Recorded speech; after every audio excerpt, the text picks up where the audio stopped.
when should you actually use Kubernetes? Should you actually use it at all? And for these, I would like to hear everyone's thoughts on these things. Probably everyone's quite biased, but still. That's always a funny flame war topic on Hacker News or wherever it's raised. The thing here is that it, of course, like everything else, it depends on your situation. Because if you happen to know Kubernetes well and you have a handy cluster available, why not run your cat picture block in Kubernetes? Because it's actually quite easy and convenient way to do it. So, and my personal perspective on how to run stuff now these days is that I don't want to keep pets of any kind. We think we use this expression, cattle, not pets. So let's say we have 3 kinds of cows that we could have. We have the traditional pets. We have these servers that we manage by our own hand, and we SSH to the server and we change their state. And okay, if we are lucky, maybe we have some nice Ansible script that means that we can kind of do it in a consistent way, but we are still worried about them on individual level. This is where I don't like to be. I still am there because I have projects I'm maintaining that work like this, but I don't really like it. Then we have Kubernetes, where we kind of treat our servers like cattle. It's nice. I like it. It's good. On the other hand, if you don't know Kubernetes and you don't have and you have to set up your cluster yourself and learn Kubernetes first, maybe that's not for you.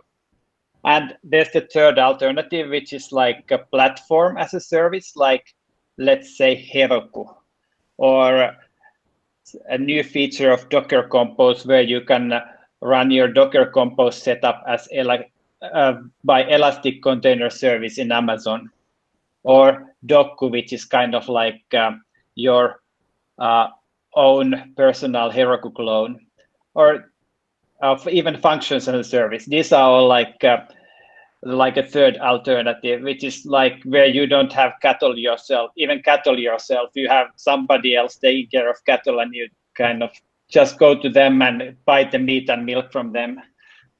And I think these 2 are my selections. I don't want the pets. I want the cattle, or I want somebody else to take care of the cattle.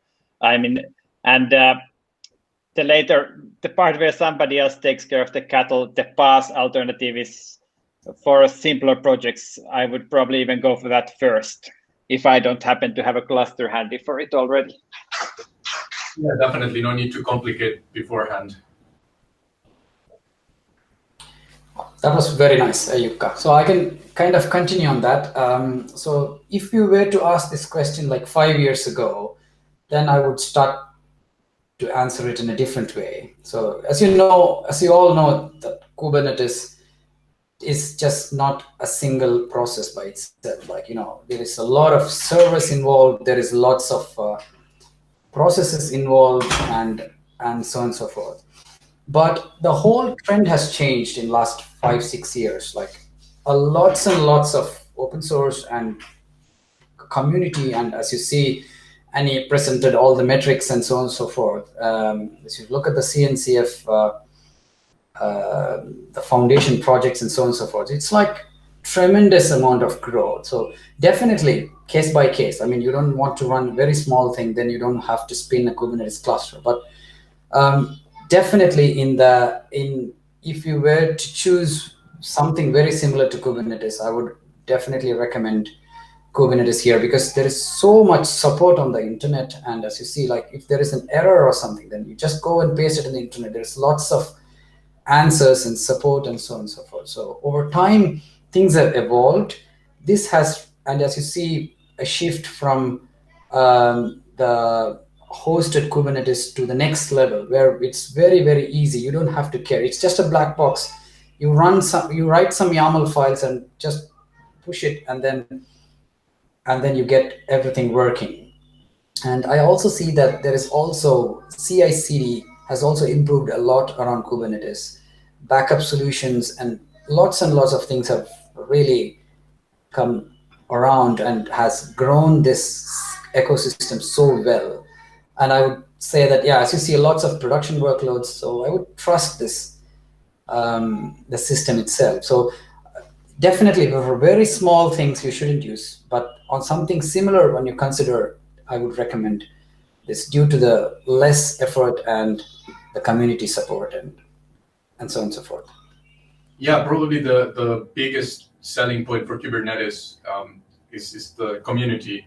Like there's a lot of, well, it's an open source project, so there's a lot of development and there's a lot of support, and like, as you were saying, I know anything that you might ask, someone has already asked, so you can just Stack Overflow it.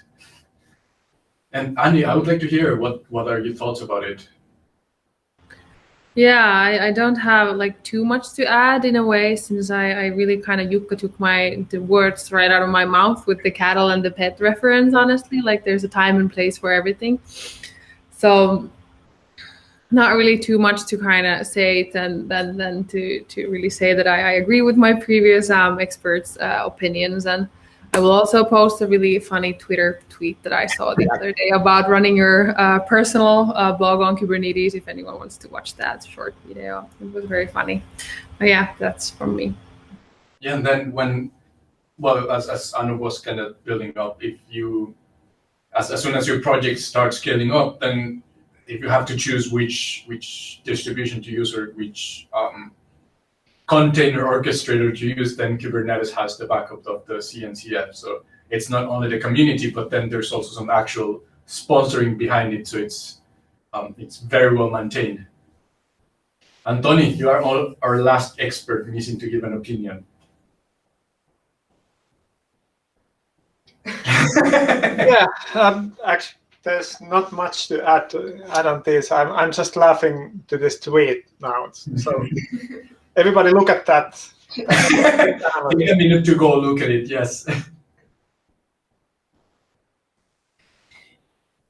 Yeah, we're looking at it right now on this big screen here. And it looks, it gets the job done. It's definitely overkill, but you can always definitely go with Kubernetes.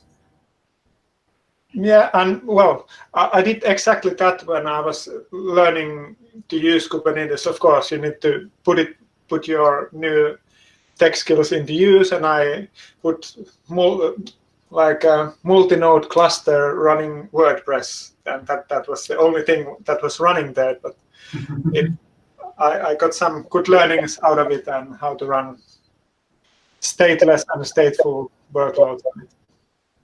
Yeah, exactly. If you're just going for learning purposes, then of course, why not? You're gonna learn how to use it, and then you're eventually gonna go for that CKA.